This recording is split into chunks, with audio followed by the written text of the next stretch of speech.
The current listing proposal has been agreed after all political references, including removal of attempts to link it with Pulwama and maligning the legitimate struggle of the Kashmiris in Indian-occupied Jammu and Kashmir for realization of right to self-determination. Pakistan maintains that terrorism is a menace to the world. آپ نے China سے یہ کہا ہے کہ مسعود اظہر کے خلاف resolution کو ویٹو کر دیں؟ چائنا سے بات کرنے سے پہلے ہمیں اپنے گھر کو بھی تو آپس میں بھی تو سوچ بچار کرنی ہے.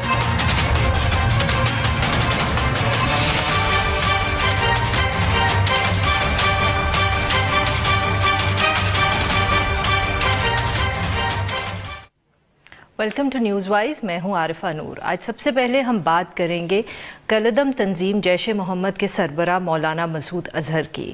یونائٹڈ نیشنز کی سیکیورٹی کونسل نے آج ان کو ایک گلوبل ٹیررسٹ ڈکلیئر کر دیا ہے. یہ ریزولوشن جو کمیٹی 1267 کے اندر موو ہوئی تھی، یہ تقریباً 10 سال پہلے موو ہوئی تھی اور اس کو ریسنٹلی پلوامہ کے واقعے کے بعد سیکیورٹی کونسل میں بھی لے کے گئے تھے ممالک، مگر چین نے اس کے اوپر ایک ٹیکنیکل ہولڈ لگا دیا، جو آج انہوں نے اس اپنا ٹیکنیکل ہولڈ جو تھا وہ واپس لے لیا اور فائنلی وہ ایک ٹیررسٹ ڈکلیئر ہو گئے ہیں.